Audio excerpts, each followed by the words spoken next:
조인섭 변호사의 상담소.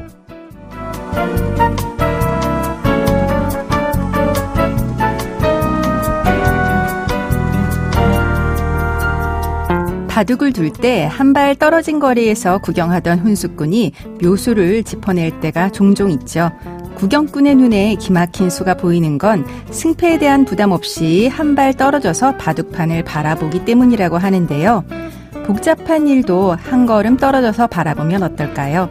조인섭 변호사의 상담소 지금 문을 열겠습니다.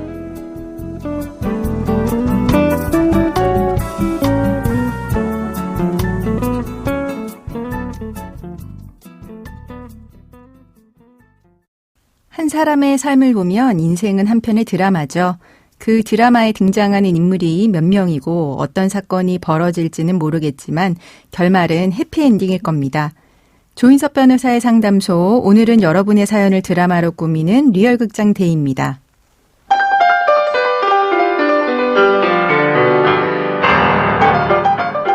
네, 저는 평범한 직장인입니다. 한때는 요리사를 꿈꾸기도 했죠. 그래서 대학을 졸업하자마자 요리학원에 등록했습니다. 저희 강사님은 섬세한 입맛과 탁월한 시력을 갖춘 분이었죠. 그리고 아내는 강사님께 맨날 혼나는 수강생이었습니다. 저와 동갑이라서 금방 친해졌고요.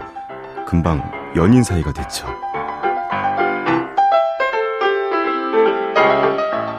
자, 어떤 음식을 준비하셨죠? 제주도 멜젓을 곁들인 삼겹살입니다. 도톰한 삼겹살과 멜젓은 환상적인 궁합을 자랑하기 때문에 그렇게 준비해드렸습니다. 아, 멜젓.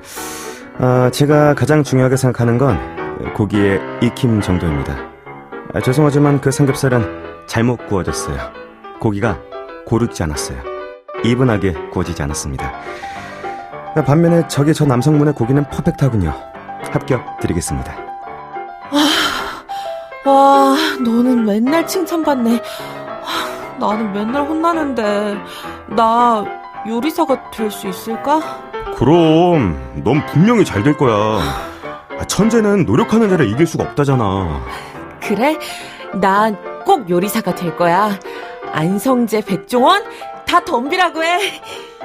저는 손도 빠르고 간도 잘 맞추고 장래가 기대되는 예비 요리사였지만 그만둘 수밖에 없었습니다. 어머니가 용하다는 점쟁이한테 제가 불을 조심해야 된다는 말을 들은 겁니다. 부모님이 불을 다루는 요리사가 되는 건 눈에 흙이 들어와도 안 된다고 하셔서 결국 직장으로 취직을 했죠. 대신 아내를 얻었습니다. 앞으로 평생 손에 물 한 방울 묻히게 하지 않을게. 널 위해 요리할 거야. 나랑 결혼해줘. 아내는 정말 그 약속을 지켰습니다. 아무리 바빠도 정성이 가득한 밥상을 차려줬죠. 우리는 아들 하나, 딸 하나를 낳았고 아내는 육아에 집중하겠다면서 식당을 그만뒀습니다.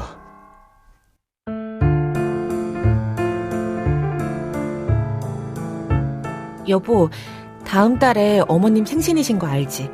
우리 어머님, 아버님, 형님 식구들 다 모시고 가까운 바다에 여행이나 갈까? 내가 펜션 하나를 알아뒀는데 정말 좋아 보이더라. 수영장도 있어서 조카들이랑 우리 애들 놀게 해도 정말 좋을 것 같아. 여보, 매번 정말 고마워.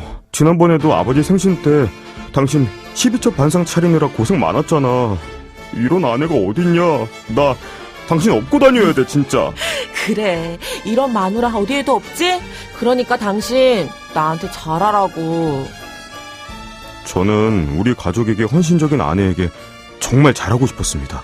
그래서 아내가 애들도 컸으니까 요리학원에 강사로 취직하고 싶다고 했을 때 그때 적극 밀어주겠다고 했죠. 근데 그게 우리 부부에게 불행의 씨앗이 될 줄은 꿈에도 몰랐습니다. 아니, 요리학원에서 2박 3일 태국으로 연수를 간다는 겁니다. 뭐 거기까진 그럴 수 있죠. 근데 문제는 제 아내가 한식 요리사라는 거예요. 태국에 왜 가는 거냐고? 똠양꿍을 좀 한식화해서 해볼까 하고. 육개장 같은 똠양꿍 어때? 그런 걸 좀 연구해보려고 하는 거야. 요즘은 그런 퓨전 요리가 대세라고. 그래? 알았어. 무슨 말 하는 건지 모르겠지만 당신이 하는 거니까 뭐 이유가 있겠지? 뭐 잘 다녀와. 애들은 내가 잘 보고 있을게. 잘 다녀올게. 나 태국말 좀 연습해야겠다. 안녕하세요. 사와디카. 아내는 태국에 다녀와서도 야근할 때가 많았고 그때도 저는 별로 의심을 안 했죠. 그런데 어느 날 아내와 제가 같이 쓰는 노트북을 켰다가 지옥문을 열고 말았습니다. 로그인된 아내의 SNS에 충격적인 사진들이 있었던 겁니다. 아내가 그 젊은 남자랑 진하게 스킨십하고 있는 사진들이었죠. 태국도 그 남자랑 갔다 온 거였습니다. 저는 그날 이후로 일이 손에 잡히지 않았고 정신과 상담을 받아야 될 정도로 고통을 겪게 됐습니다. 이혼도 생각을 해봤지만 저는 제 아이들이 이혼 가정에서 자라게 하고 싶지 않았습니다. 그렇게 몇 달이 지나니까 아내도 제가 모든 사실을 알게 된 걸 알아챈 것 같더라고요. 당신 알고 있지? 용서해달란 말은 안 할게. 사랑이 죄는 아니잖아. 그래, 좋아. 그 남자 대체 누구야? 그거나 좀 알자. 학원 수강생이야? 미쳤어. 수강생이랑 만나게? 그냥 알게 된 남자야. 저는 이대로 넘어갈 수가 없었습니다. 이것저것 찾아보니까 상간소송이라는 게 있던데 제가 상간소송을 하려면 상간남의 정보를 꼭 알아야 되는 건가요?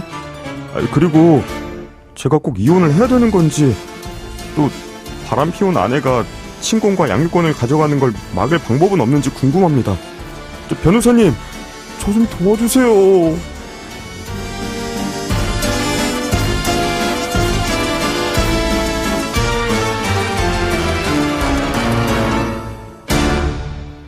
조인섭 변호사의 상담소, 오늘 사연의 주인공과 이야기 나눠보겠습니다. 네, 변호사님. 근데 제가 아무리 생각해도 이혼은 좀 아닌 것 같습니다. 누구 좋으라고 제가 이혼을 해줘야 됩니까? 일단은 상간소송을 먼저 하고 싶은데 그 상간소송이랑 이혼소송이랑 동시에 해야 되는 건 아니겠죠? 네, 이제 상간소송은 이혼소송이랑 같이 진행하실 수도 있고요. 이혼은 진행 안 하시면서 상간소송만 진행하실 수 있습니다. 이제 상간소송 같은 경우는 이제 그 제3자의 책임으로 이제 파탄됐을 때 제3자에게 이제 손해배상 책임을 묻는 소송인 거죠.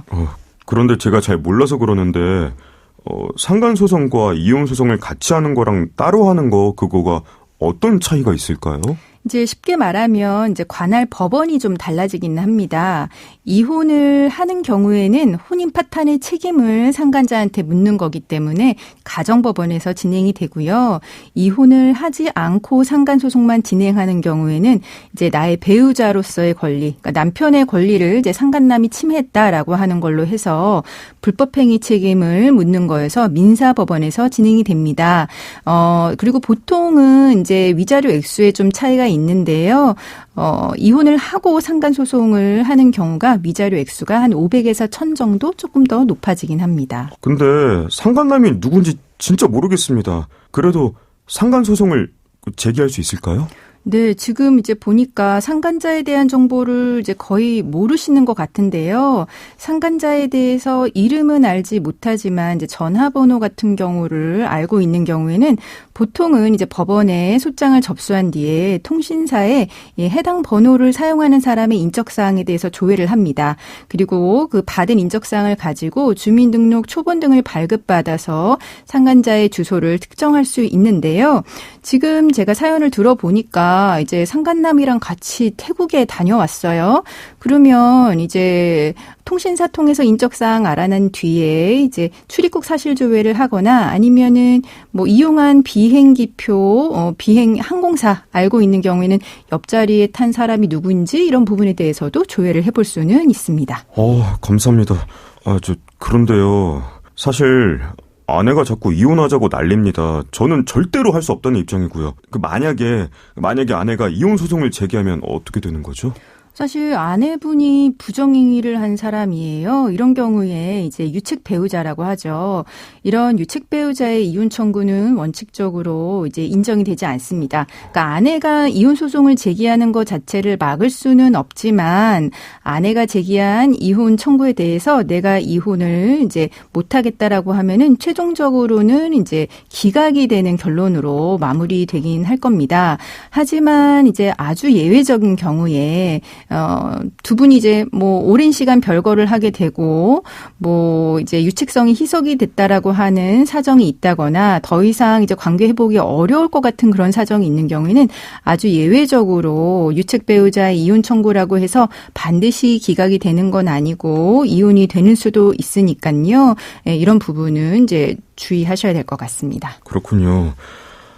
아직 저는 이혼을 절대 해주고 싶지 않긴 한데 만약에 제가 마음이 바뀌게 되면 그때는 어떻게 해야 될까요? 네, 이런 경우에는 이제 지금은 내가 이혼 기각을 구하지만 나도 이혼을 하겠다라고 하는 마음이 생기면 반소로 이혼 청구할 수 있고요. 이렇게 이혼 소송이 진행되는 경우에는 또 누구 때문에 혼인 관계가 파탄됐는지 여부를 가사조사라고 하는 절차 통해서 이제 조사를 받고 진행이 될 수도 있습니다. 근데 가사조사라는 말씀을 하셨는데 가사조사는 그건 뭘 조사하는 건가요? 네, 그러니까 조사라고 하니까 뭐 형사조사 이렇게 생각하실 수도 있는데요. 이제 가정법원이 가족 간의 원만한 분쟁 해결을 하기 위해서 후견적인 개입을 하는 거죠. 그리고 이제 사실은 판사님이 다 어떤 사연으로 이혼 소송까지 오게 됐는지 이런 부분을 이제 들으면 좋겠지만 이제 시간이 안 되기 때문에 이제 가사조사 명령을 통해서 가정법원에 있는 가사조사관을 통해서 만나고 어떻게 분쟁이 이제 심화됐는지 또 재산은 어떻게 형성이 됐는지 또 자녀 양육에 관한 이런 전반적인 사항을 가사조사관을 통해서 조사하게끔 할 수 있고요. 조사가 이루어지면 이제 가사조사관 조사 보고서가 만들어지게 됩니다. 그리고 이제 지금 사연자분 같은 경우는 이혼 기각을 구하시고 있는데요. 특히 이제 이혼 기각을 구하는 경우에는 가사조사 절차 진행하면서 부부 상담이 필요하다 생각이 되면 부부 상담 받으라고 이제 명령이 내려오는 경우도 있습니다. 그러면 보통 다른 사람들은 어떻게 할까요? 이제 보통 일방의 경우 이혼 소송까지 오게 된 경우는 이제 서로 간에 신뢰가 없는 경우이기 때문에 부부 상담을 보통은 이제 받고 싶어 하지는 않습니다. 그리고 최근에는 재판부에서 강권하지는 않는데요.